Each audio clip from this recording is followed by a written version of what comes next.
All right, so after about a half hour of Zub not knowing his laptop's basic features, here we are. Better late than never.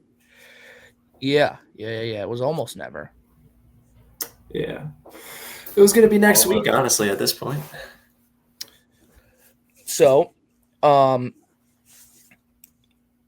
guess I'll start with this because I genuinely don't know, because we haven't talked about it yet. How'd your tournament go yesterday? Oh, me? Although me, the only person that's still fishing tournaments 2 weeks in December. Yeah, I thought it was going to be absolutely electric. We'll get some footage up here of the absolute blade bait little freak show that went on.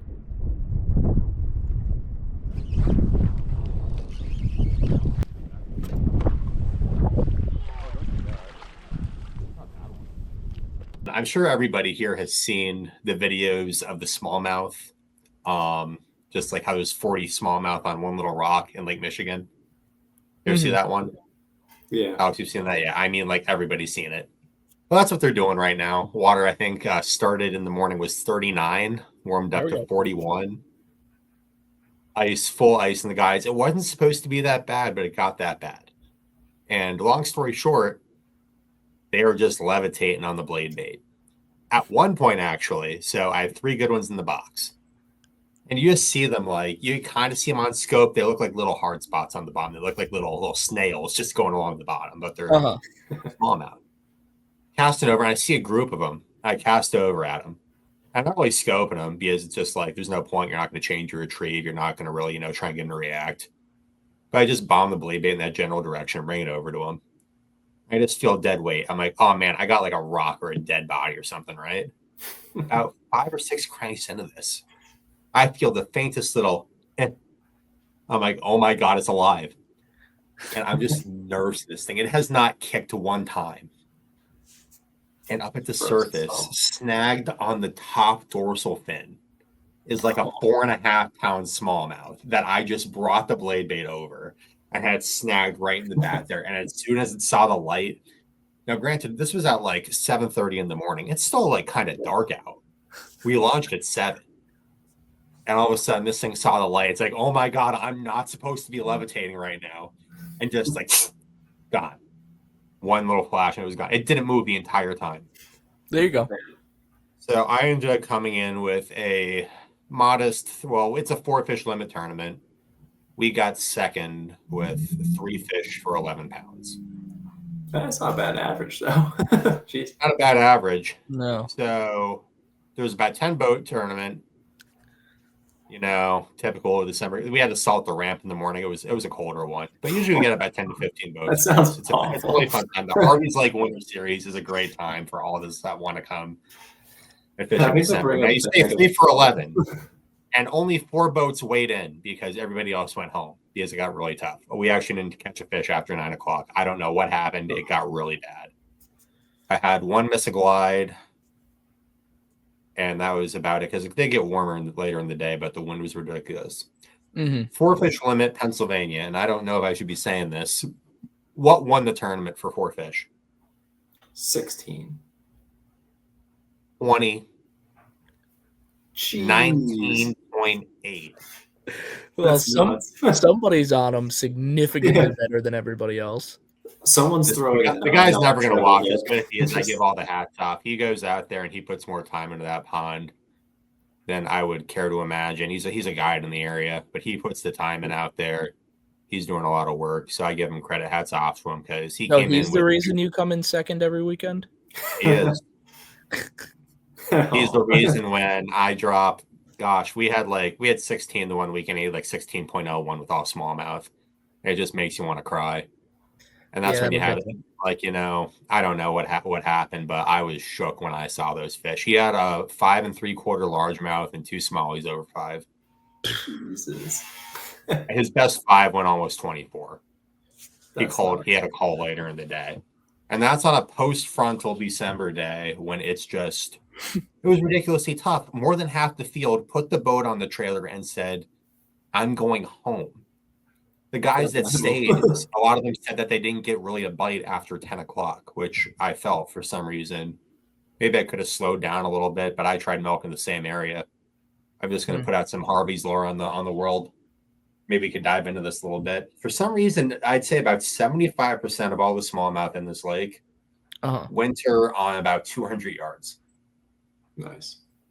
And it's where every boat is. I saw that's where the guy that won, he was there. Really? You saw them all. You saw them all day. You saw those smallmouth all day.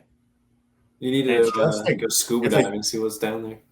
I dropped the aqua view on them. I see what's down there. It's smallmouth sitting on freaking rocks. You just sit with bellies in the mud. That's when you don't hop. Let me ask you this. Did you try like ice fishing them, if you know what I mean? I put a jig and wrap on one's nose for 10 minutes. I don't know if I got to go smaller. I was putting a jig and wrap on with 4-pound line. And usually that gets them to go. Yeah. But I couldn't get them to go that way this time. I wonder if literally a fucking... You also have to remember it's 15 to 20 mile an hour winds. Okay, never mind. And they're 35 to 40 feet deep. Okay, never mind.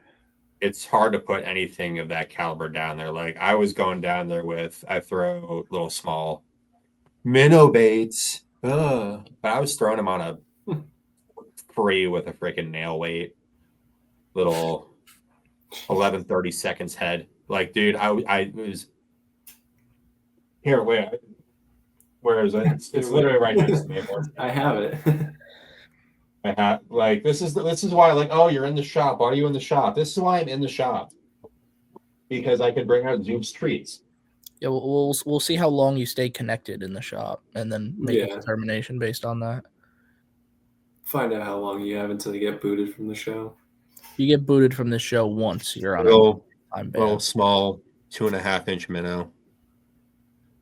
Is that a gulp minnow? No, it's a drip fry. But you should have thrown a gulp minnow. I should have thrown a gulp minnow. That's correct. But I had this thing soaking in. Nice. Don't say that. Don't say that out loud. I had this thing sulking in Gulp Alive as well. There you go. I'm bleeping that out. You can definitely bleep that out. I'm definitely going to bleep that out. Do not say that. You guys want to see what else I threw at him? And let's sink down 40 feet. What? Just a little. I don't even want to know. It's gonna be a dice. Correct. There he is. All right. Yeah. 40 packs. Yeah, and they definitely ate it, didn't they? They loved it. Let me see if I got any other fun treats. You try like a real like a little 1-inch pin spoon? I threw that. I don't have it on me because it's lost to a tree now. You ever see the Makipa jig? No, I don't think so. It's it's a baby little saltwater jig. Okay. Did you drag an actual jig at them? Probably similar to what I'm thinking of. I was throwing a 1/4-ounce Kitech jig at him, little baby Ned. Now this guy who's winning, do you know what he's throwing? Absolutely not. Okay. I'm gonna assume live alewives at this point. Well, because that's kind of I was randomly suggesting things and kind of beating around the bush, but that's kind of what I'm getting at is if you guys are both fishing the same little stretch, everybody's on that stretch. The entire field was on that stretch. So he's got to be doing something. But I'm watching the guy fish, and I don't see him pulling bait out of a cooler. I'm watching him catch fish. He's just wiggling his minnow a little bit. I don't know if I'm putting it a little bit. No, here's the thing. I mean, this might be even pushing it a little bit. And this is what I was getting bit on the blade bait. That was the number one thing. And this is a blade bait retrieve that I really like this time of the year. Is y'all ever, there's different ways to work. You could reel, you could drag it, you could give it a big rip. When they're really tight to the bottom, lay it in the mud. give it like a lift, and as soon as I feel it vibrate, back in the mud. Yeah, the old walleye puff. The old walleye puff. And I did that all day because that usually is a retrieve when it's really, really tough like that. That will either work or it'll snag them, but like we used to catch them when I was at school. We used to catch them doing that on 2D. yeah, no, it's like here's the little baby. This isn't the one I was throwing, but this is the one I had my partner throwing. What is this? Oh, small baby, old-fashioned wrap. And this is the blade we were throwing, a different color, but maybe the it's just Banksy's better the than one. But you can catch a fish. He had a rough day. He put a hammer on the perch though. There you go. But I know guys don't like these, but oh well, there's your problem right there. Listen, there it is. I'm staring right at the problem. You're not staring at the problem. That thing is a piece of junk, dude. Yeah. I just ruined all future sponsorships with them, but that is a piece of junk. Fish Sense Lures, if you give me 500 Banksy's, I will try one. It's not, I don't even, it is so much better than every other one. I don't even want to talk about it. Are you? Like, it's so much better than that, dude. Tell the people what you were just holding up. So this is a bigger one, but since it's here, the people I was throwing, the actual one that I really like throwing is the Jackal Knock and Jaw. That is, you haven't thrown that. It vibes. It's very similar to this, but this is the one. Apparently, if it's anything, if we're giving it up, we're giving it up. That's the one. That's the one. That's the one. If you are throwing one that isn't that, you're throwing the wrong one. Is that just the what? Is that just the OG Binsky? Yes. Yeah, I mean that's all it is. Yes. Like that's a good one.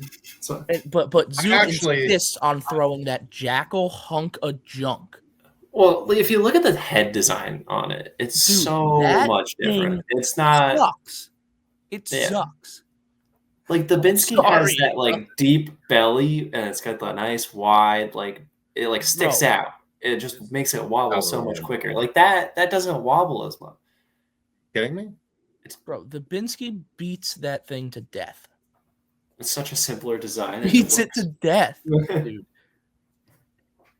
I have one that might border the Binsky. Dude, I was catching them on the Big B in August this year. Where? Around the bend. You don't want to say the place? No. This is one that may potentially. That's the next best thing. That's the next best. That's the next best thing. But that's got the exact same a little more schooled up. We'll get on this, but you're not ready for that one yet. Did you throw it? That's similar to the Makippa, but about half the size. And then last but not least, we actually did even go with this. You should have dragged a trap down there.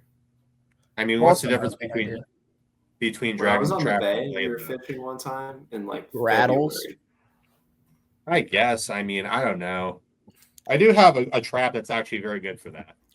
A trap that is a sneaky little thing that I don't know if people know that or not, but legitimately, like when it's cold out, as long as you're on the right stuff and you're not getting like gunked up, they will eat a trap like dragging it like a jig. Oh yeah, this is what this one's actually designed for. That's literally the Jackal TN. It's a TN40. That's a size 40 trap with a tungsten lid on it. So it's when you're dragging it, it's always going to balance and land like that. Yeah, but I don't even want it like that. I want it sideways. You want it sideways in the mud.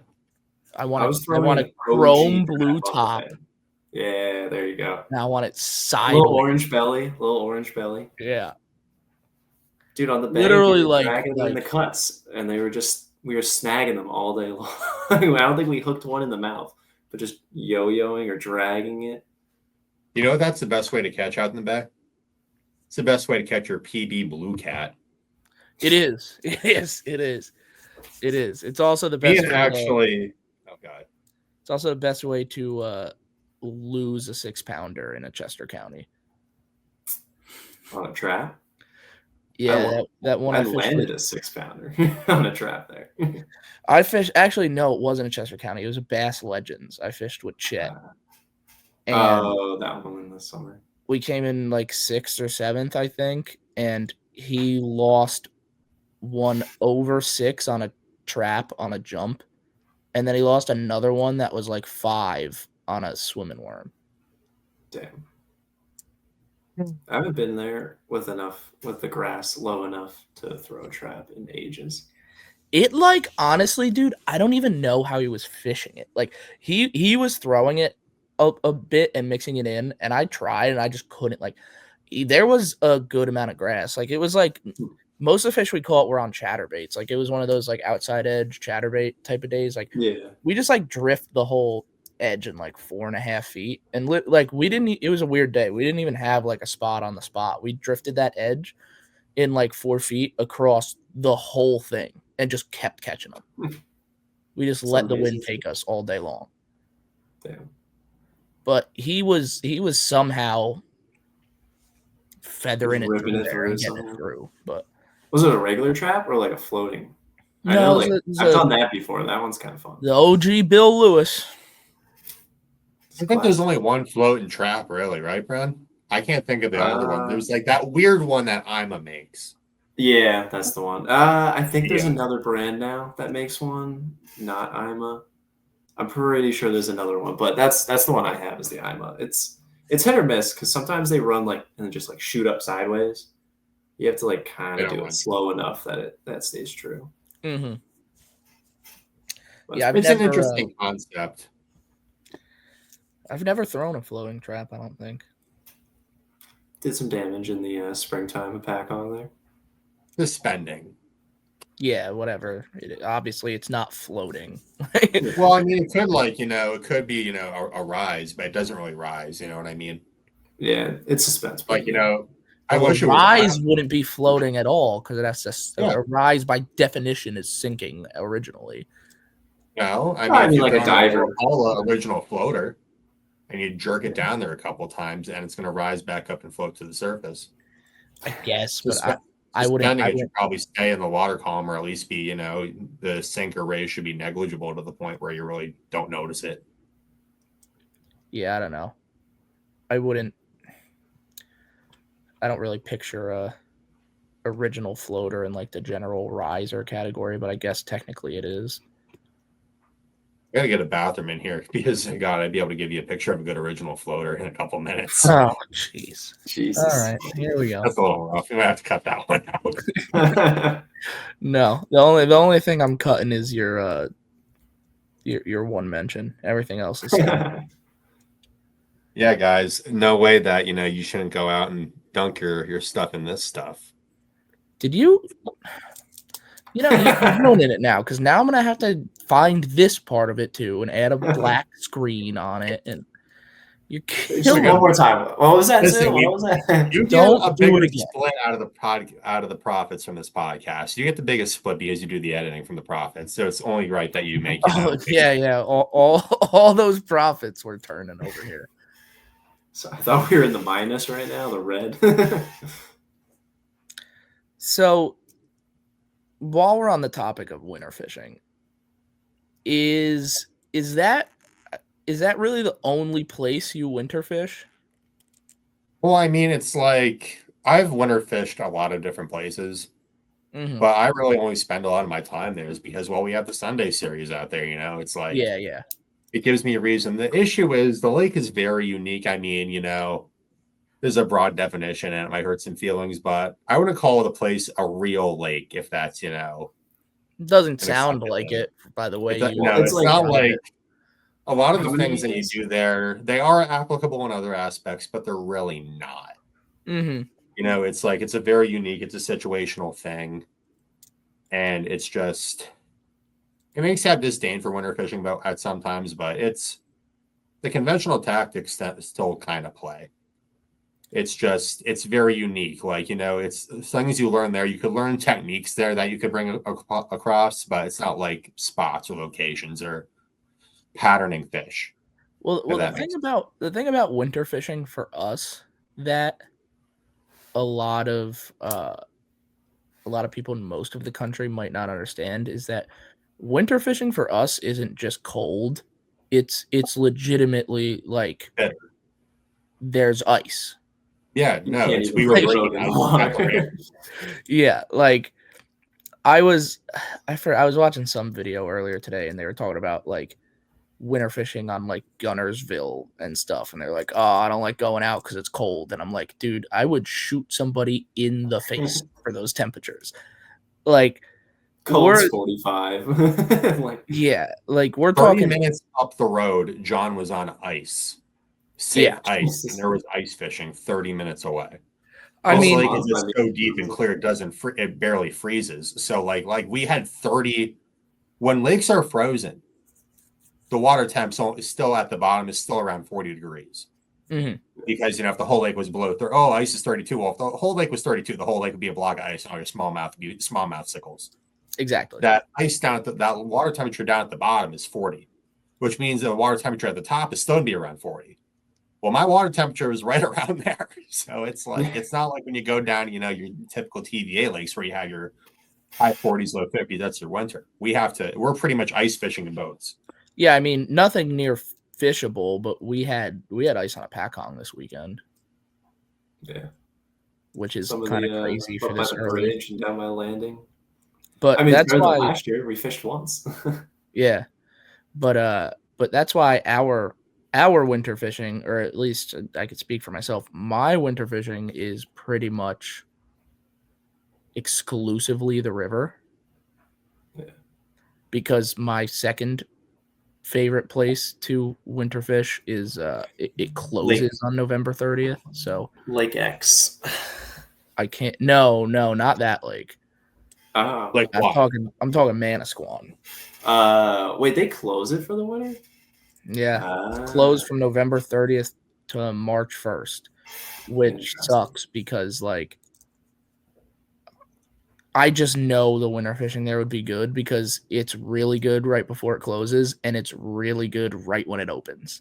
Yeah, like it's like probably shooting fish in a barrel still right now too with the water. It also just sets up in like such a perfect way for like winter fishing more so than like any of our other lakes around here. But that leaves us pretty much with the river, which is also probably the best place to winter fish. Like, I don't know, it could be brutal out there too. Like, when we're talking tournaments, we had a Bass Nation tournament there 2 years ago in December. It was like December 17th or something. And for one, we had to wait like 2 hours to launch because the ramp was covered in ice and the tide was so low you couldn't even get the boat off the trailer. Classic. And then I think I was the only one with a limit, which sucks. Because like Brennan knows they do there's a couple different ones, but there's a few like winter series trails like around us that fish like random Jersey lakes. They're like South Jersey lakes though. They're like, I mean, for me, they're all like 2 hours away, but they're like ponds basically. Yeah, but like those tournaments are always like 3 fish for 6 pounds wins. Like, yeah. It's just miserable. Absolutely miserable. Yeah, you just have to like accept the fact that it's gonna be brutal. And you're not gonna catch much, if anything. I told you what I'm doing up here in but that's like Great Narnia. Late what are you guys doing up in Jersey for the winter? What's your techniques? Because I'm doing my main stuff is, mainly deep wintering smallmouth. If we get a pinch of sun, some quick shallow largemouth on some big baits or some shad wraps. Well, here's the interesting thing about the river, right? Is the water temperature can be in the 30s and you're still catching them shallow. Like 12 inches of water. Yeah, like really shallow. Yeah. They're not going to go anywhere else. But that's the thing is, in some of these places they can. Like some of the like back ponds have 15 foot in the middle, but they're just not there. they're sitting up in 12 inches. Like so this time of year, obviously, when it's cold, they want to get out of the current. So they tend to group up in like backwater ponds. Like there's a bunch of them all up and down the river. But anybody who fishes there a lot knows what the major ones are. And there's plenty of deep water access. And like sometimes you go out there in the middle of the pond, in 15, 16 feet of water or whatever, and you try looking around and like scoping them, and they're just like not out there. And then you go and throw jerk bait up on the bank and you catch one in 6 inches and your water temperature is 37. Yeah. Or you even throw a freaking crankbait. They love it. They love a crankbait. Flicker shad or something like that. They love a crankbait in the winter there. I throw a crankbait on a spinning rod. I was gonna say, now what's the air temperature though? Like, are you having like at least some sun hitting those banks at all, or can it still be like the time? Well, I'll use fish in the back ponds. Well, I was with Brendan the one time, and we were in one of the back ponds, and there was half of it was frozen over. It was like still shaded side, and we were throwing and catching them on jerkbait. I mean, like literally, there was a sheet of ice. We couldn't even get to the back of the pond because it was frozen, and we were still catching them on like jerk baits, and it wasn't even like that sunny out that morning. And mind you how cold it's got to be for that to freeze, because it has to freeze in like 10 minutes because there's a 6-foot tide swing. So absolutely. Like you're losing, like it can't stay there. It keeps falling and breaking and falling and breaking. So it's literally falling, refreezing, falling, refreezing, falling, refreezing. Like that's how cold it is. Like a nice brisk 30 in the morning when you wake up. It's fine. Yeah, like those days where like running to the ponds, even if you like pick a ramp that's close to wherever you want to fish, like you run half a mile and it feels like somebody stabbed your face 800 times. Yeah. Like what's the coldest you guys have ever like sent it out? Like look in the morning, what's your temperature first thing in the morning? Below freezing. I mean, this probably isn't my cold. I don't know. Like I don't remember to give you an exact number, but I mean, me and Brendan launched the boat the other day in 21, I think. Yeah. Which has been done many times before. So, in that range. I mean, when we were at the at Grand, it was like 28 in the morning every morning. We it was below freezing. I remember that. We had the one morning on Grand where I don't know who it was. I don't know if anybody were you with me when this happened? When I ran through the sheet of ice in the middle of the lake? When we were all running through the sheet of ice in the middle of the lake because we were all running in the same place. Yeah. And you just started throwing ice out of your rooster tail.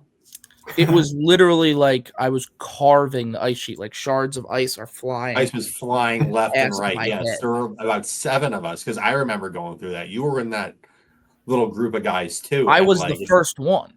You were the first one. Because I was looking, I'm like, wow, that water's really calm up there. Dude, I'm like 100 yards into it, and I didn't realize what was happening. Like, I'm looking around, I'm like, what is going on? And I look off like my left shoulder, and like one of the guys right behind me sits down. The guy's coming out of a creek to the right. He comes and he sits down. And I look forward and I look to the sides of my boat and I see like the broken like ice sheets like rippling. And I'm like, what? And it's getting thicker and thicker and like now shards are flying past me. And I'm like, what is going on? This kid watching who bought your boat is like, what? What happened? It's fine. Maybe that's why half the house's lower units went. Mine was fine. Oh. I carved that up worse than anybody, and mine was fine. Everybody stopped and went around it. I kept going. It's already halfway through. What's the point? Stop. That's just them old Johnsons. I mean, not to tweak on you, Mr. Johnson, but like, gosh, I don't know how that boat survived as long as it did. I really don't. It's still going. It's still going strong too. I know it's still going strong. Yeah. But like, not to rag on you, but I've never seen you change your gear lube. I've never seen you. I did. I changed my lower unit oil every off season. Every other off season. Yeah. No, every off season. All right, every other off season, like at first. But once I actually learned what you're supposed to do with the boat, it was every off season. Listen, I have you changed it yet this year? No. No. Why not? Because it's going to the shop anyway. Well, he got a new feature that actually changes it for free. Yeah. Bluetooth. Delaware River maintenance fee. Yeah, the old Deleta prop. I'll put some pictures in here. Picture.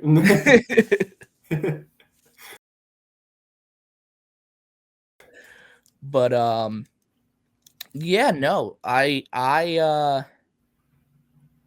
had this new fancy Skeeter for less than a year, and that happens. And I had that old Triton for 8 and a bit, 1,000 hours, everywhere on the country, absolutely used, beat, and abused. And that thing never, I literally had to ask people for recommendations on where to bring this boat to get it fixed, because that boat never saw a mechanic once for anything, ever. Which is absurd. In 1,000 hours.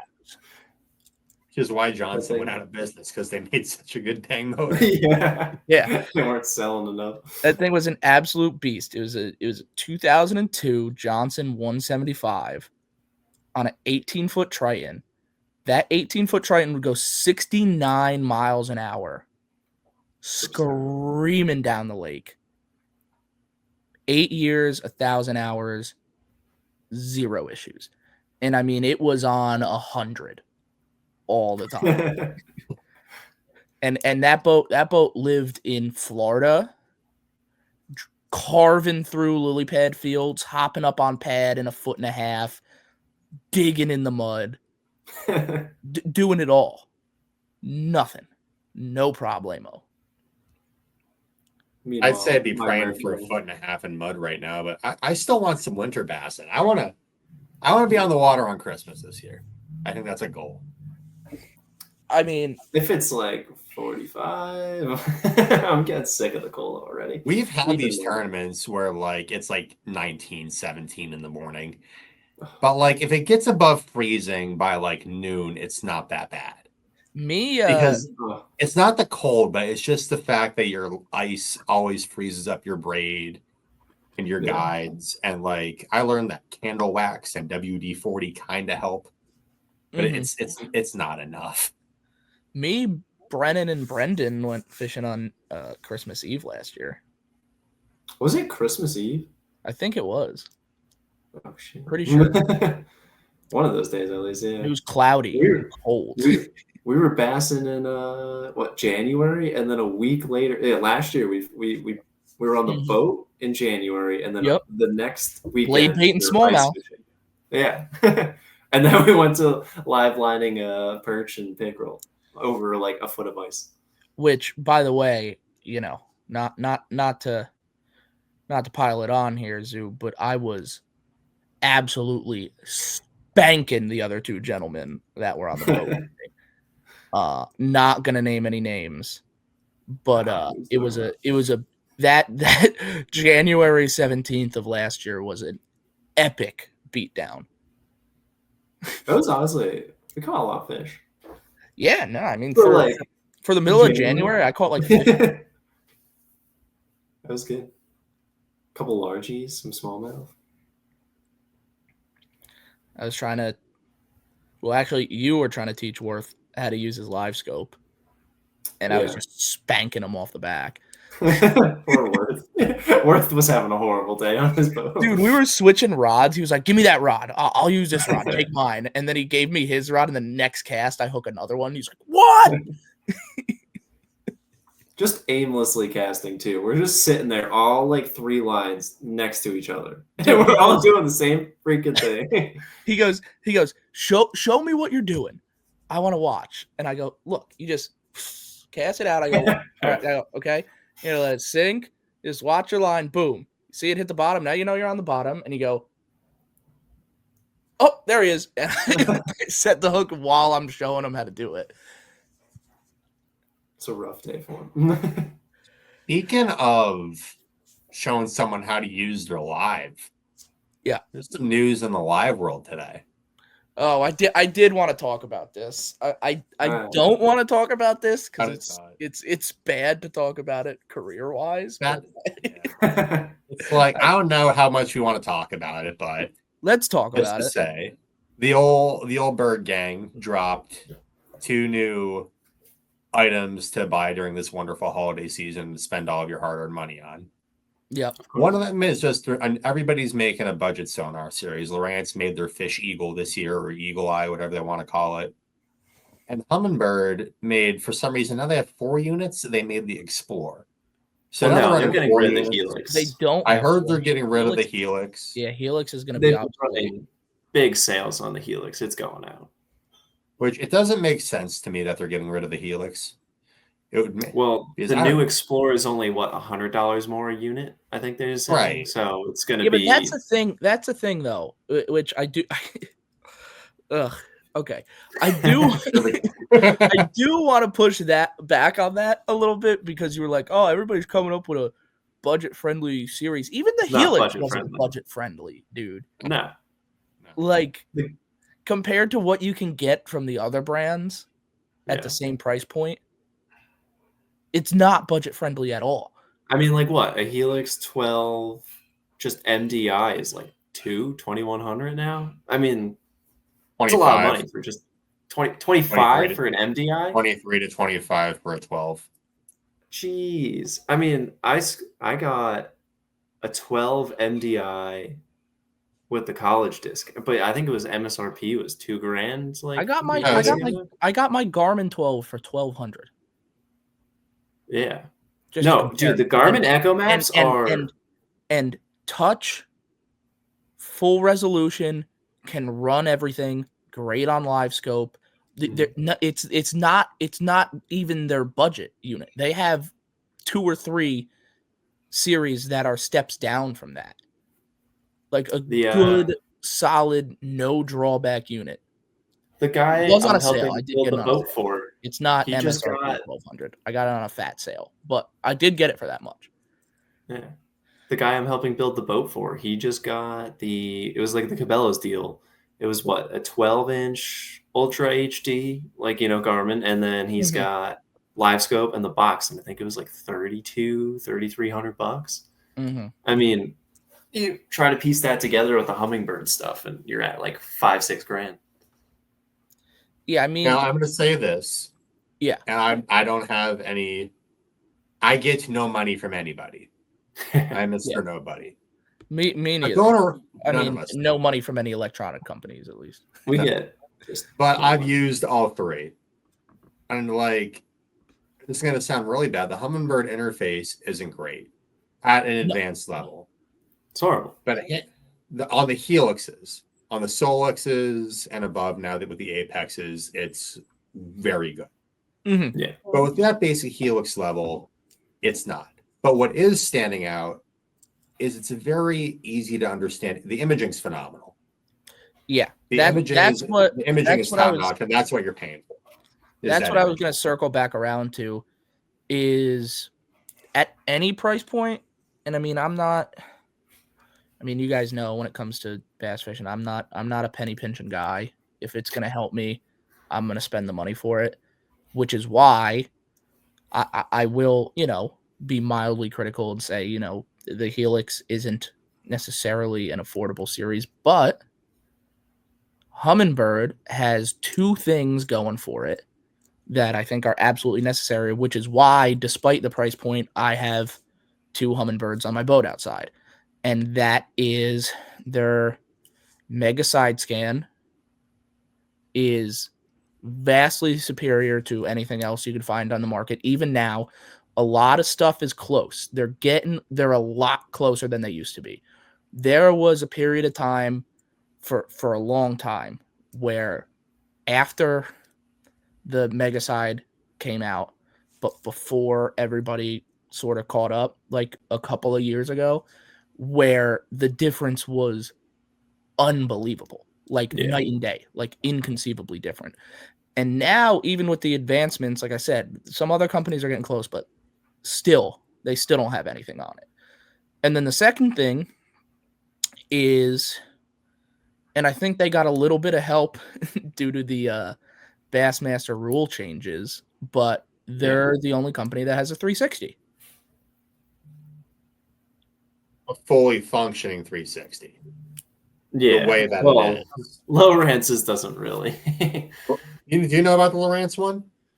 Yeah, it's the Ghost. It just does a little 360 spin. Oh, that thing. You can, but then you lose the like, use of your if trolling you motor. spot lock on an area with Lowrance, you could hit a function on the Ghost, and it does a 180 swath.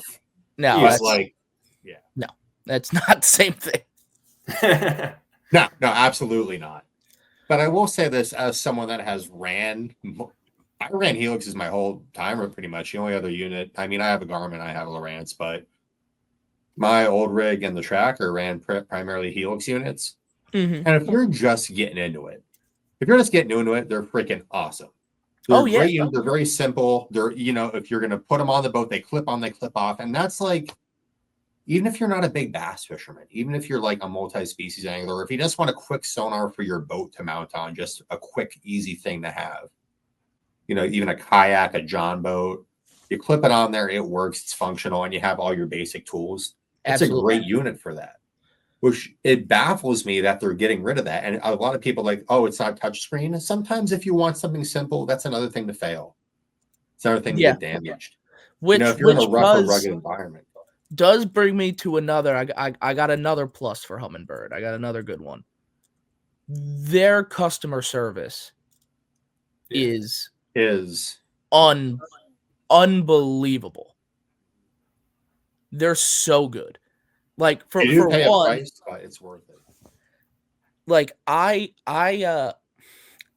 run my Mega 360 on a 12-inch Gen 3 SI, and I dropped it in my driveway. And I broke the screen. And I didn't even lie about it. I called him on the phone. I was like, hey, I dropped my unit in the driveway and broke my screen. And they're like, okay, send it in to us. We'll see what we can do. I sent it into them. I paid them $350, and they sent me back a brand new, in the box, Gen 4 SI 12. Free upgrade. No questions. They just did the same thing to me because I had a Gen 2 that I bought. It was the first graph I ever bought for the tracker back in college with the discount. And it's currently in the box back there still.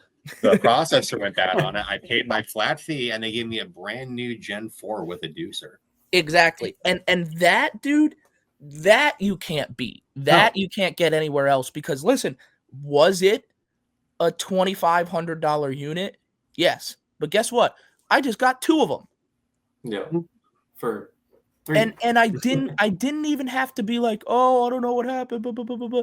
I was like, I dropped it in my driveway, and they didn't care. And who'd you talk to? I don't remember. That doesn't mean a name, but it's some random person in Wisconsin or Alabama. You're not out. It was a nice Southern man in Alabama who was so easy to deal with. They pick up the phone right away. And also, on top of that, this isn't totally customer service, but I guess it is. When I was in Oklahoma for the national championship, they had their service trailer there, which they didn't get paid to do. They didn't have to. We all thought that the service trailers weren't going to come to the national championship because Bass said that they told the companies it was optional and that they could come if they wanted to or not come if they didn't want to. Yeah, well, Humminbird and Minn Kota showed up anyway, and I was having a problem with my side scan on my dash unit wasn't working, and I pulled my boat up to the service trailer, and this guy at the Humminbird service trailer fixed the unit in like 35 seconds. He knew exactly what was wrong. What was wrong? I don't even know. He just like went in the settings, hit a couple buttons, and was like, "You're good." Damn. See, Like, I'm I was like, sitting there okay. for like half an hour screaming at my unit on the water. I already did do that. I already did it myself. I called Pat like 3 times. So Pat's the issue. That's really what I'm hearing here. He's giving us false information. Nah, Pat saved me a couple times. Shout out Pat Henry. Boat things. No free ads. No free ads. I'll give a free ad to Pat Henry, but no free ads. Vans has saved you at least years in electronics backup and assistance in troubleshooting. Yeah. No free ads is crazy work. But yeah, no. Pat, answer one of our phone calls if you want. If you want your shop name, and it's going to be referred to as your shop. Yeah, we will. We'll we'll give him a shout out for every phone call he answers. Yeah, we'll sponsor the show for 10 phone calls a year per person. That's our price. Anyway, that while we're on like the bigger picture, like industry things, this brings up this might be a bit of a niche topic, but I did want to bring it up because every day I open Facebook, I see people talking about this and just want to slam my face against the computer. The BFLs for next year and the myriad of co-angler controversies. What? One of which being they switch it to a 3-fish limit. Oh, yeah. No, I've heard about this. And the other one being just like what's been happening for the past 2 years of like every co-angler crying hysterically about forward-facing sonar. But I wanted your guys' opinions on the 3-fish limit for co's things first, because I wanted to give my opinion, which every co-angler is going to permanently hate me for, but I need to say it out loud. I'll start that really quick. Sense having 3 though.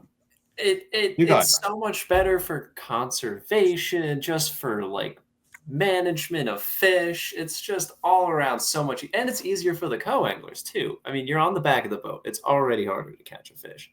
Just keep it to 3. I mean, Bass does it. It works. No one's. I don't see any issue with it. It's one less hassle for me too to have to deal with. Like, I mean, like what happens if it's like one of those things. Like one live well dies. Now what happened? Like when I was fishing the regional in Champlain, I was by myself the second day. I had 4 smaller ones on like the passenger side, and I had my one big like 4-pounder on the driver's side. I opened up the passenger side just to check, and like all 4 of them are like starting to go belly up because my live well recirc died. Like when you have 5 fish on both sides, and now I had to stuff them all into the other side. It's so much more work. Such a bigger hassle. Yeah, which was kind of my opinion, which listen, drop it in the comments if you think I'm an asshole, because I'm open to having a debate on this thing, but I just want there to be less fish in the live well. Like I just don't want to deal with your fish. It's just like it's one of those things too. It's better for the fish if one recirc pump goes out. I mean, like depends on your system. Yeah, like mine's all 2 separate live wells connected, so yours is a little strange that way, but there's a lot of boats that do 2 separate ones. I think the Nitros have that. Yeah, it's just a like lot of boats do that where it's 2 but separate. Even pumps, if one of your recirc pumps goes out, you have one on either side. If one goes out, you're recircing half the water that you were doing before, basically. Yeah, and it's better to have 8 fish than 10. But I also don't. That goes on. Oh. Go ahead, Jason. Well, if this is going to be a little bit of a ramble, because at the BFL regional this year, I stayed in a wonderful house I had 8 co-anglers, 8 wonderful co-anglers. And that's not a slur. That's co-angler isn't a slur. I loved everybody at the house. We all had a great time. We did. No, I genuinely. The BFL regional at Kerr was a great time. Everybody? Well, I had a horrible time. The consensus of the house is we had a great time. But no, they were airing this out, and we had a very heated debate about it. And these guys, like, not to call them professional co-anglers because nobody's a professional fisherman. Nobody gets paid. But these guys were full-time co-anglers. They've done it for years. Professional co-anglers. What? Self-proclaimed professional co-anglers. Well, they get after it. We get after it. They get after it. Gosh, we're very fortunate to be able to be in the position that we have boats. We're very fortunate 100%. That we work a lot for it. But we're in that good position. These guys, a lot of them, they want to just go out and they want to learn. They want to have fun. Being a co-angler, if we never did college fishing, I probably would have been a co-angler for a year or two. That's the only way you can learn. Yeah. And everybody learns at different times. So I will never knock anybody for being a co-angler. But long story short, the position that these guys had was because I was having this issue all week because I was fishing, you guys that don't follow along, I fish out of a 17.5-foot track, which has a live well comparable to something that's torturous in a, it should be an Azerbaijani prison when I put these bass through. It is horrible. I haven't modified to pull it up more. But I have to put 10 bass in a tracker live well, which is maybe 20 gallons. It's horrible. It's bad. It's, and it pings off these guys' environments, it pings off these things. And I have made a lot of modifications, so it's better for me. Mm-hmm. But there's guys in some situations like that, it's for the fish care, don't talk about that front one. Not every tournament league I fish in knows about the front live well. That's another thing. Their main argument on this, and I kind of understand them on this, but there's 2 edges to it, and we'll get to it. The first edge is when you take a limit from 5 fish to 3 fish, tight weights get a lot tighter. Yes. Yeah. And that's their main argument on it. And which I understand. 100%. You're going to be in areas where ounces are defining place jumps and maybe 10 places at this point. If you go down to a 3 fish, if you're fishing a large derb, that's going to be very close. Yeah. So I get it. But also, and I mean, this is not a knock on co-anglers, partially being a co-angler is the luck of the draw. It is the luck of the environment. It's like you aren't making a lot of decisions. You're making a decision on what you throw, but 9 times out of 10, you're not really in control of your location. And I hate to break to you, location is the #1 factor in fishing, in my opinion. Absolutely. I feel like fishing's easy. Anybody could go out there and catch fish. It's finding them. That's that really hard part. So, I'm not knocking, I'm not saying that you're not doing anything hard being a co-angler, but you're not really making a lot of decision. And, you're just have to be, you have to best approach the position that's in front of you. And have a good position that's already a lot of luck, in my opinion, in my humble opinion. No. Now, I try to work with my co-angler to get him fish, but, it's always, it's a luck thing. So when you're taking that luck factor out, it gives a better chance for everybody to catch a fish, for you to get your limit. Because let's look here, and if you can pull up stats if you want, co-angler limits are rare. Yeah. A lot of co-anglers are going to have a lot more limits if they have 3 fish, and a lot of the people are going to feel a lot better, and it could change your style of fishing too. That's another fact, that if you guys fish for 3 better bites and 3 quality bites all day, instead of filtering through limits, it could have been, it's a different strategy. You change up your approach on it. But the main thing is that spacing. Go ahead, Al. Here's my thing about it, right? And I know that this isn't how everybody approaches it, but I think the thought process behind co-angling and the way people do it is a little skewed nowadays. Like, being a co-angler should be about, in my opinion, should be about learning and trying to get better and figure things out. It's like going to bass fishing class, so that hopefully one day, you get your own boat and you fish your tournaments yourself and you do, this is how you learn how to do it. Right. So I don't want to downplay, because I totally agree with the argument of it makes it more luck to make it 3 instead of 5, because one guy catches one big fish. That's a much bigger deal in 3 than it is in 5. And a lot more guys are going to catch limits in 3, and the weights are going to be tighter because it's hard to get those 5 fish out of the back of the boat. And if you're one of those guys who's consistently getting 5 fish out of the back of the boat, you're separating yourself from the competition, whereas you may not be doing it with 3. But I think what's lost is that it's not, like you said, there's no professional co-anglers. Like, I think it should be thought of more of as like a learning experience, a fun day out on the water, versus like trying to be the best, like true professional co-angler. Because I mean, with co-angling, you're always going to have that random factor of who you have. And how many times do you hear a guy, oh, my boater screwed me. Oh, my boater did this. My boater did that. You can't have it both ways. You can't explain away a bad season by saying, oh, I have bad draws, and then take your good AOI season and be like, oh, that was all because I'm the best co-angler out here. Yeah. You know what I mean? Like, you can't argue that both ways. You can't. You got to pick one. And in my opinion, because I've always been a boater, I haven't co-angled much, but I have hopped in random tournaments as a co-angler just to learn, like on places that I don't intend on going, or like I haven't been to before, or like I did a couple when I was in Florida when I first moved there, just to like check out the lake and have a fun day of fishing. I wasn't really thinking about the competition of it. And, you know, I get it that some people take it more seriously than others, but I think a lot of guys who are co-angling a BFL need to like take the competitiveness down a notch, because it's like it's like borderline toxic competitiveness over what is supposed to be just like a fun day and like a learning experience. And the BFL, it's like, it's your grassroots, like feeder league. It's like your, I mean, not entry level, because you got like your like local opens and stuff, but it's like it's like the first big tournament series where you can actually, you know, it's not all I don't know. It's not the biggest thing in the world. Co-anglers are going to hate when it, you know, involves. Yeah. What's your take on the Toyota series with it though? When there's a little more cheddar involved. I just want to give a quick disclaimer for myself. If you're a co-angler who hasn't fished with me before, I am not the infamous boater who screws their co-anglers. Ask the guys in the Bass Nation.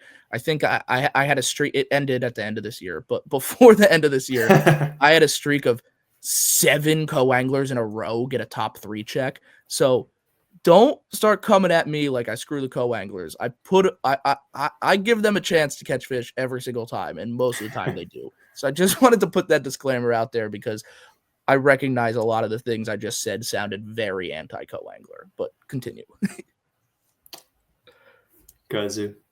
Or you said I was the going to Toyota ask series? you, like, you guys both fish the Toyota series. So, like, what's your difference when you get up to there a little bit with those co-anglers? Does or, like, the you think it Toyota matters more up there? Does the Toyota have 3 or 5? Is the Toyota 3 or 5? It's 5 still, I think. It's 5 still up there. Yeah. It's tough. I feel like it's still, I don't know. I mean, I feel like it's still, what are they paying now? Like $400 a piece for co-anglers now? I don't know what it is. I mean, they're spending more money, they're traveling, but you're also, your draw of like, I mean, anyone can fish a Toyota too. We fish Toyotas. I wasn't great on the St. Lawrence. I felt terrible for my co-anglers. We were having the greatest day out there, but your draw, like, I still feel like it's kind of more of a learning experience. Like, you can go to the St. Lawrence and you could draw a Chris or a Corey Johnston, and you can learn so much in a single day.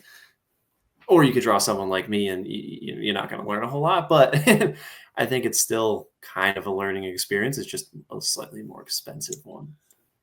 And to be honest, and this is a small sample size, so this might not be true at all, but this is just in my personal experience, because I haven't fished a lot of either. I've only fished 3 Toyota series, and I've also only fished 3 BFLs. So I'm even on that. But in my experience, actually, my co-anglers in the Toyota series were more like laid back, chill, didn't really care, Agreed. just wanted to have fun than the some of the co-anglers I've had in the BFLs. I feel like the Toyotas, all my guys had their own boats. They just wanted to go to these places without bringing their boats. Just get out there, see what it looked like, maybe learn a little bit. They weren't even like they weren't there for the tournament, so to speak. They were there to learn. Like they were doing what a co-angler, like I feel like this essence of being a co-angler is like you're going out there, you're signing up, you want to get out there, you want to learn, you want to have fun, see the place that you might not go to often, or just get a chance to fish. Yeah, I had Here's a little quick thing though, because I know we're about starting up on an hour here. Have you guys ever had a co-angler in a championship environment? Yeah, a couple weeks ago. How was that experience? Was there a shift in demeanor at all? No. Or is it hard to tell? Both of the guys I had at Grand were pretty chill. The guy I had on the first day was actually a guy named Perry, who won the Bass Nation National Championship as a co-angler on Pickwick. Oh, last year, well, 2 years ago. Yeah. And so a little bit of knowledge on how the Bass Nation Championship works, which I didn't know this until he told me about it. If your weight as a co-angler is high enough that you would be in the top 10 if you were a boater, you get to fish the final day as a boater. What? That's kind of crazy. This guy, Perry, was in the top 10 for boaters as a co-angler on Pickwick and got to fish day 3 in a Bassmaster issued boat. That's sick. What did they give him? I don't remember what he told me, but it was, it wasn't a hunk of junk. Fully loaded. It was a new boat. Damn. And he went out and got to fish day 3 as a boater, as a co-angler, for a chance to, if he would have won that tournament, he would have won that tournament. He didn't. He won the co-angler. That's crazy. He obviously didn't win as a boater because that's even given those as far as he went, that's almost impossible. Yeah. What can you get as a co-angler if you win that besides money? Is there any clout, any advancement, opens, anything like that? Don't you get opens paid for or something? Yes. Yeah. No. I think that's yeah. The winning. I don't know if it's as a boater or a co though. I don't know either, but they get their opens entries paid for. I know that. That's what it is. I'll be honest. I don't totally know all the specific details as being a co-angler, but that is an interesting wrinkle because, like, technically, even as a co-angler, if you're in the national championship, obviously it's hard, but technically you have a shot to make the Bassmaster Classic as a boater. Like, that's kind of crazy. And this guy Perry almost did that. That's cool. And with that being said, clearly based on that, this guy's been to a lot of championship events before. He's a very good fisherman. And we did not have a great day 1, but he was super cool, super upbeat, super happy. Like he was a pleasure to fish with, despite,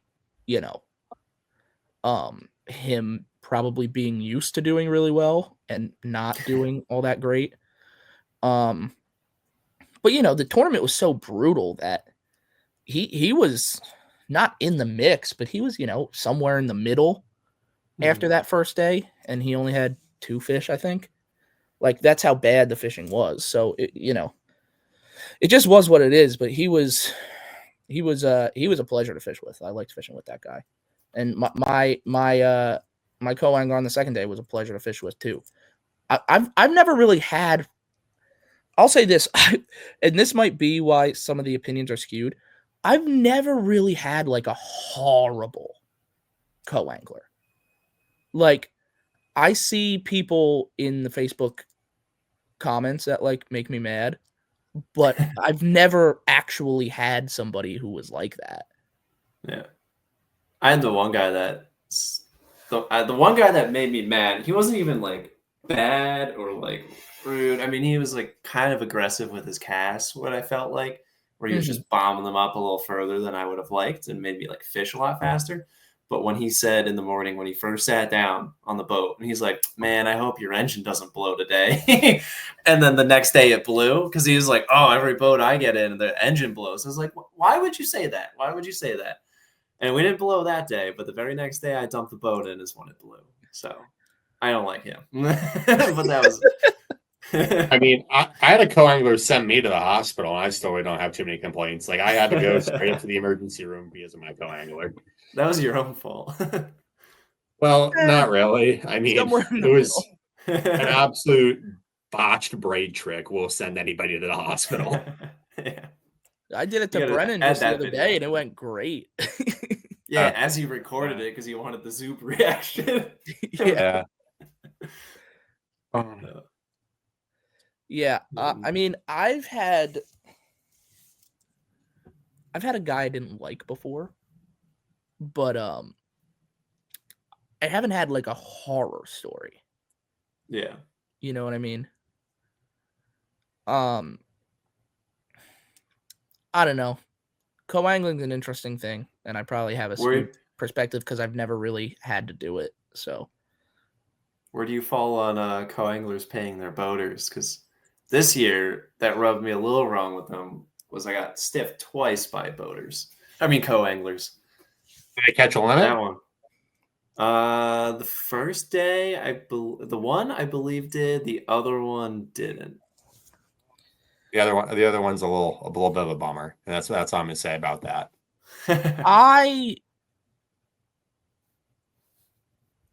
Screw it. They already hate me. I don't care if you blank, dude. The entry fee isn't going to me. Agreed. You're on my boat all day. I don't know you. You're getting a free guided trip out of me.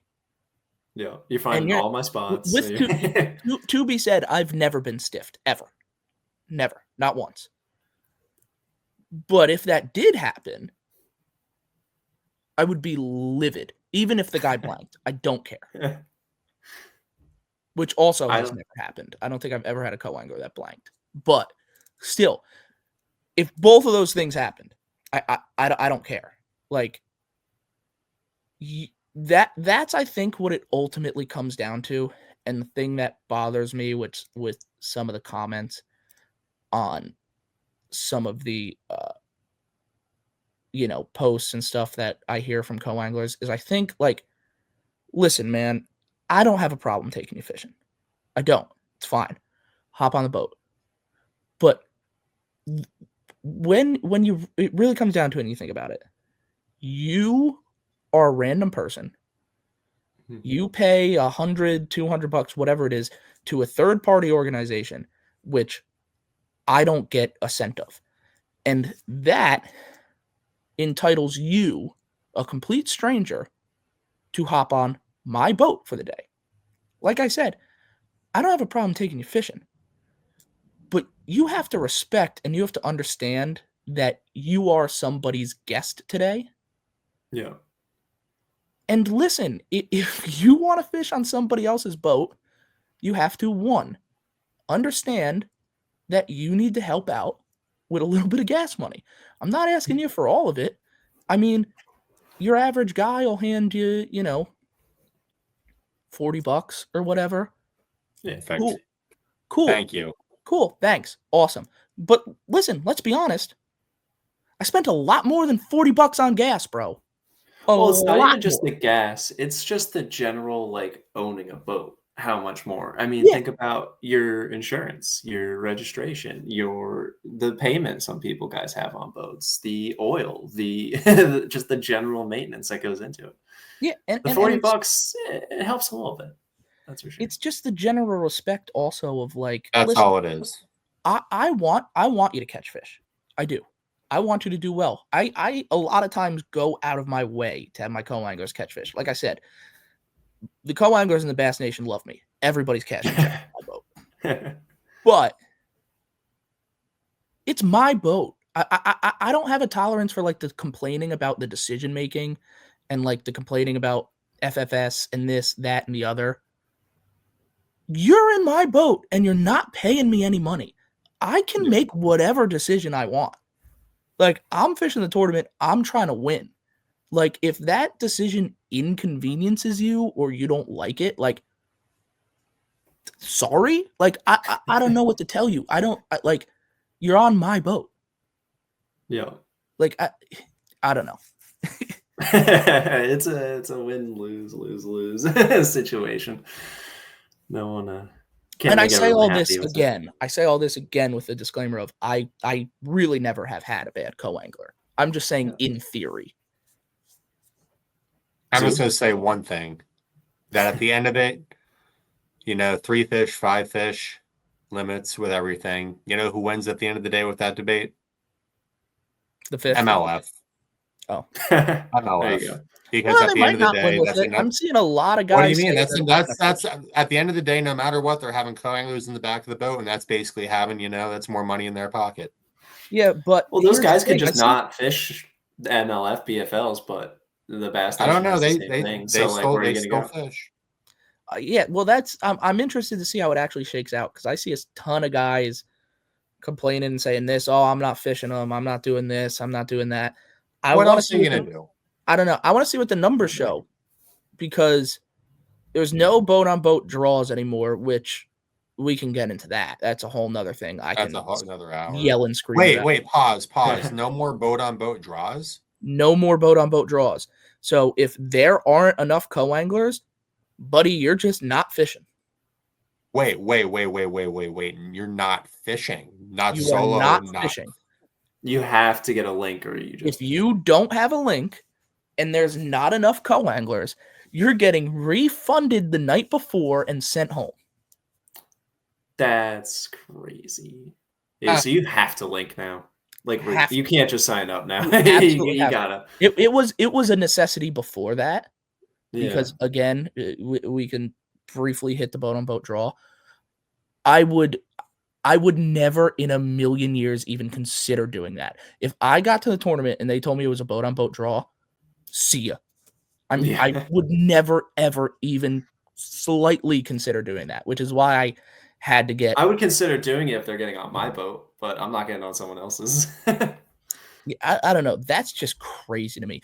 I don't understand why in bass you can just go fish solo and they don't care, but in MLF you can't.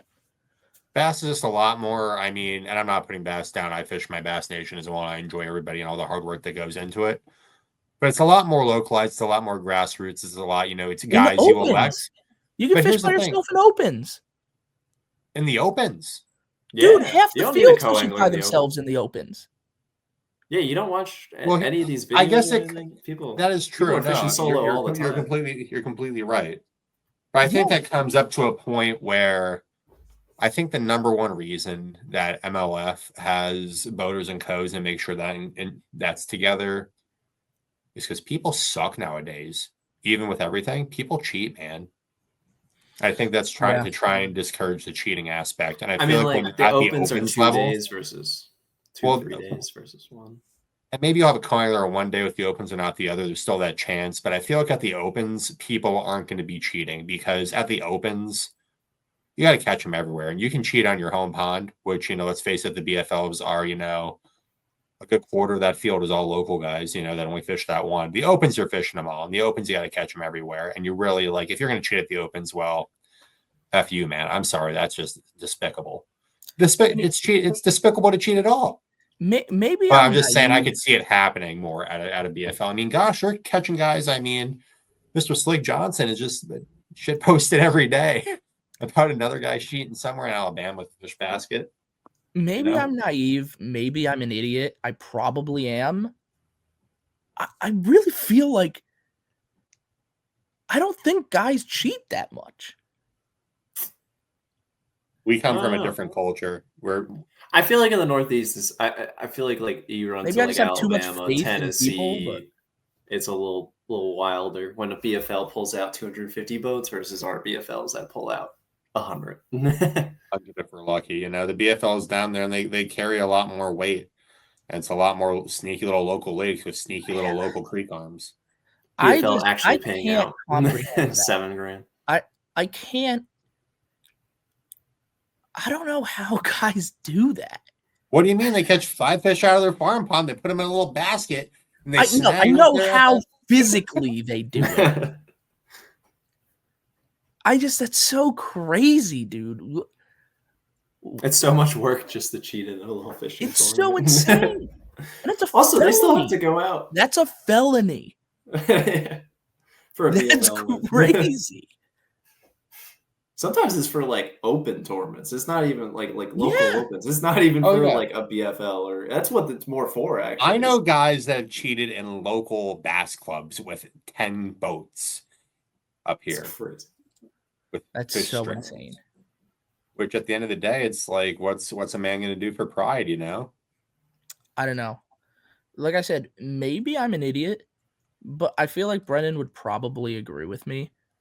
In our Jersey scene, I don't think there's anybody who cheats.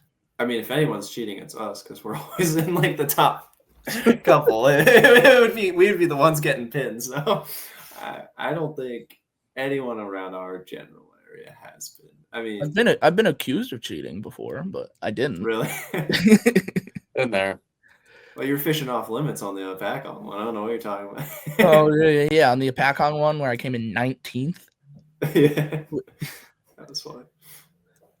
Oh, that. Yeah. Yeah. I wasn't. Somebody thought I was, but I wasn't. Okay. Yeah. Checked with the tournament director. I was good. The president thought you were. The tournament director. Yeah. I was very clear in the morning. I had him look at a map and draw me the line of where I could and couldn't go. Where you were, I was on the other side behind it, and I was approaching it, and I called Bob again at 8 in the morning. I was like, just to triple check with you. I was like, I can, in fact. Yeah, I was like, listen, dude, I know I'm not. I checked as thoroughly as you possibly could to find out if I was allowed to fish here. I was very, very clear on exactly where I was going to be. Yeah. But yeah, I don't know. I mean, I don't know. I don't really. I couldn't. Obviously, I wouldn't say names out loud. But even if I was going to, I can't pull a name out of my head of oh, maybe that guy cheats. Yeah. I feel like it's just not as crazy competitive enough in this area. Yeah, I think it's just a different culture up here than it is down there. It sounds like I mean, you see in some of the videos and the Slick Johnson stuff, it's there seems to be a couple of grimy dudes down there. There's some one dude cheated at charity. They're cutting you off. They're not. Oh, the charity tournament? Yeah, he was cheating at he got exposed at a charity benefit tournament. Oh, that's just, I don't know. I heard about stories of guys, and this is a whole other thing we could get into. But just there was some guy, I think he might have fished professionally in the 70s, where he rigged up fish traps. Yep. Where he'd pitch a jig into. It was the 90s. Correct on this, right? It was the 90s. 90s. Yeah, his name was Randy Block. I'm kidding. No, I know his name. I know his name is escaping me, but I know his name. And he'd pitch this jig into a gallon drum, and would open it up so it would create the illusion that he was catching it, which is just so hats off to you. I guess that's cute, but so this guy, a lot of work. This guy, his name is escaping me. Gosh, I know his name. If somebody said it, I would know it. But he came at it. At least this is how the story was told to me. I don't know the facts. I wasn't there, but he came out of nowhere. Nobody had ever really heard of him. And he started fishing the Ever Start series, which was what the Toyotas are now then. Yeah. And he won almost every event in his division and then made the FLW tour. And he was a pro FLW fisherman. And was just right out the gate, just winning FLW tour tournaments. And like the guy had made like hundreds of thousands of dollars in like a year and a half now. And his co-angler on Okeechobee went to one of the tournament officials and was like, listen, I don't know what this guy's doing, but he's doing something shady. Because he said they go out into the middle of the lake, they're fishing a grass flat, and he said this guy's just throwing a trap around, you know, doing what everybody else is doing out in the grass in Okeechobee. And he's like, he's catching these 2-pounders, and he's just unhooking them and throwing them back. And he's like, what? I've never seen anybody like just throw their limit back. And he's like, he turned around and he's like, I wouldn't worry about it. We're going to catch bigger fish than this. They're out there for hours, and he throws every fish back. Turns around, runs into the rim canal, which I don't know if you guys have ever been to Okeechobee, but the whole thing has a rim canal around it, like a dredged out canal. Runs into the rim canal, and there's a dock in the rim canal. He pitches his jig to one piling on the dock and catches 25 pounds of bass in 5 casts off the same dock piling. I mean, can the guy be any stupider on trying to cheat? Puts them all in the live well and runs back in. And so the co-angler goes to the tournament officials, tells them what happens. They slide out there the next day to the dock and pull it up. He's got a clear like storage bin type. I don't know what the thing looked like. I don't really even understand how this worked, but it was some kind of container, right, that had a lid on it that would open up this way. Mm-hmm. And when he would flip his jig at it, it would hit the lid and open the lid, and the jig would fall into the box. And the box was just filled with 5-pound bass. And he would just yank on it, hook one, and pull it out of the box through the lid. and that's when eventually he got caught. And then the whole story just disappeared. Like, I guess FLW at the time like didn't want like the bad publicity for it. But like as far as I know, or anybody I know who's talked about it, he didn't get in any like legal trouble or anything. Like the guy just disappeared, and it's almost impossible to find any information on this on the internet. Like the only way you can get that is from guys who were there. If you're thinking about mainstream tournament fishing, not even bass fishing, tournament fishing, what's the one thing that everybody freaking knows? Walleye weights and fish. Oh, yeah. Seriously, dude, it's a totally different type of cheating. It's like cheating in the that's sport. The most annoying thing of all time. Walleye fillets inside of when you talk to somebody who like is like, oh, what do you do? You know, and it's like, fish. You know, and it's like, oh, you sticking weights in them, bro. That's that's what we are now. Yeah. Well, anyway, I think we covered a lot there. Yeah, that's co-anglers. I mean, new units. We didn't talk about the new units at all. I mean, but you know, we touched it. There's a lot to touch on it. We really haven't seen anything. That's the main thing. They're out there, but yeah, I want to get my hands on a unit. I don't know what to touch on it. Here's one thing is that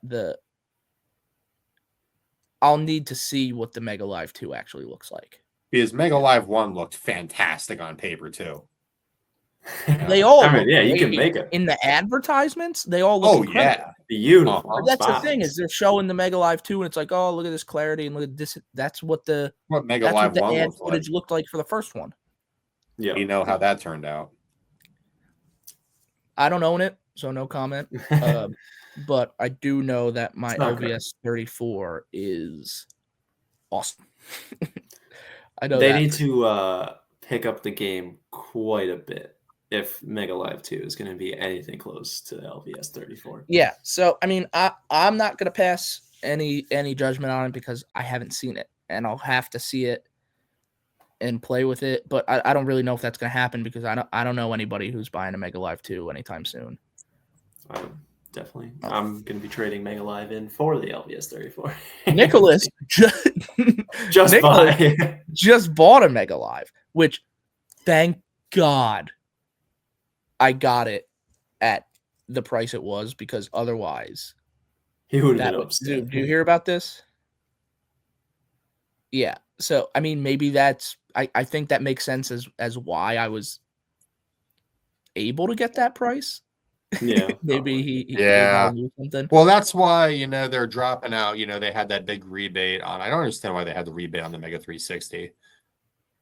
But because I hope they're not going away with that. I don't see them going along with that. But I know they needed to clear inventory heavy because they were going to drop this new unit and Mega Live 2. Wait, they had a rebate for the Mega 360? I just bought one. I didn't get no rebate. You didn't get a $500 rebate? Ooh. All right, I'm going on Hummingbird's website right when we get off of this. You might be able to get that still taken care of. I don't know if it's still available, but I think you should be able to get that going. I heard a little birdie said that they might be saying goodbye to the Helix, but a little birdie also said that the Solix might also be, because they have the Apex. It would make sense. Why do they need so many units that are so similar? Yeah. Well, I would imagine, or at least I would hope that this Explorer series is at least the Solix, if not better, because the knock, again, I don't own Solixes. I don't know this for sure, but I've heard this from a lot of people, that the knock on the Solix is the processors are kind of slow and it lags on the touchscreen and everything. So I would hope that this Explorer series doesn't have that issue.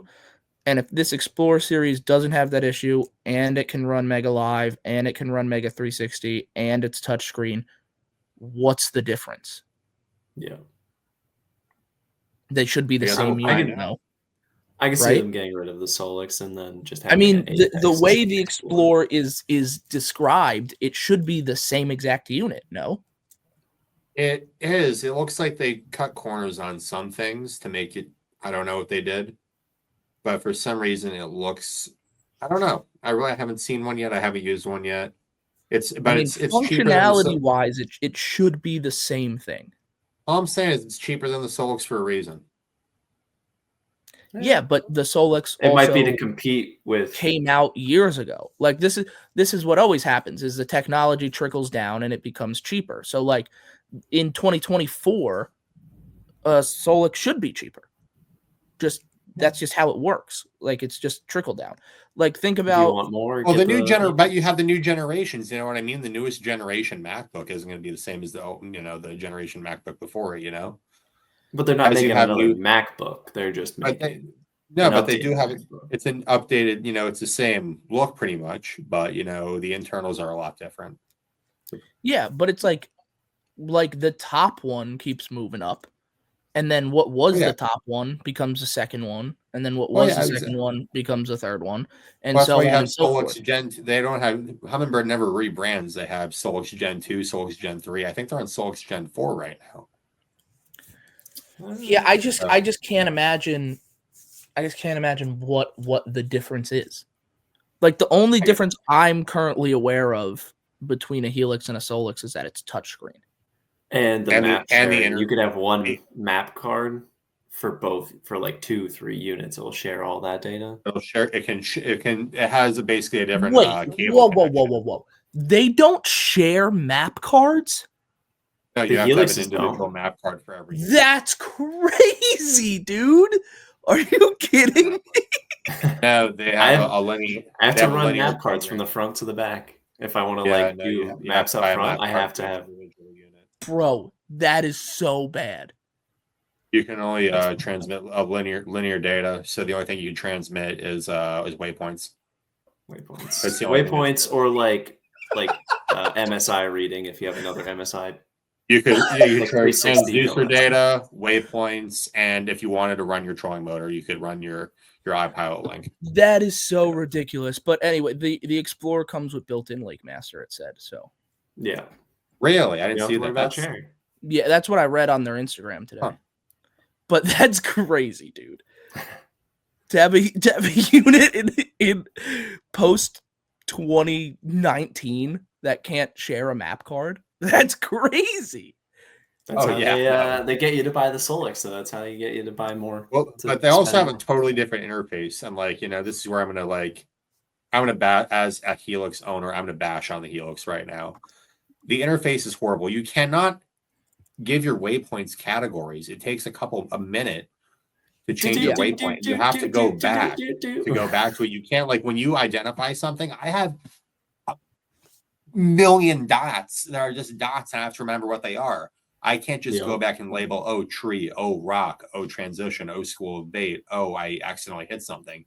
It's all just random little dibbly little dots. blue dots. And with the Solix, that changes a lot. You're able to, the interface is different where you can label your waypoint as they're brought up. That is one compliment I'll give to the forbidden third of the big three that we haven't talked about yet today is Lowrance's interface and waypoint management is by far the best. There it is. Garmin's pretty good too. I mean, Garmin's pretty much the same. Garmin's is, yeah. They have all the little icons and stuff because like I have like a whole system, like different color waypoints and different symbols and stuff means a whole thing. Like I have a 25 symbol method for like how I do my waypoints, which you could do that on a Garmin too. Like I used to have Lowrance's on my other boat, and I do my mapping with Garmin's on this boat now, and it's more or less the same thing.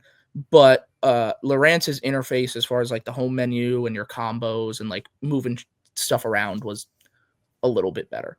But the Helix definitely has by far the worst interface out of all of them. But that's what you're going to get when you don't have a touch screen too. So, that's just the nature of the beast. Like I said, the different units are meant for different things. That's why I don't map on my Helix units. I still have them because I want to run a Mega 360 and I want to run Mega Side Scan. So I still have them because some of their features are the best, whereas some other units, some like with mapping and waypoint management, their features are better, but they don't have the side scan that Humminbird does. So, there's different roles for different units. Yeah.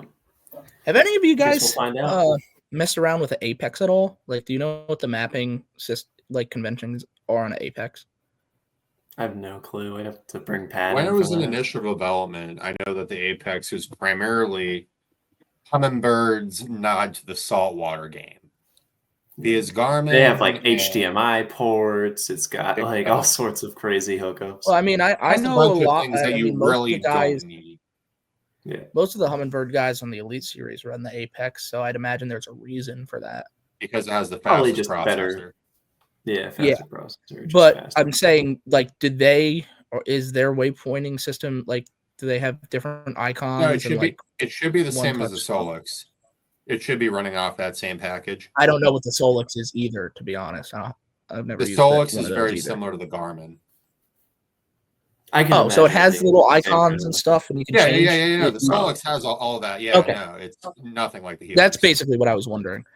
The Solix has a home menu, like the Helix. Yeah. You don't have to click through every beep, beep, beep, beep, beep, beep, beep. Last batch. Luckily, both of my Helixes stay on the same screen 100% of the time. Final batch on the Helix. So I don't have to click through that endless menu. But what's up, Zubris? I have one final bash because this is actually my cry for help.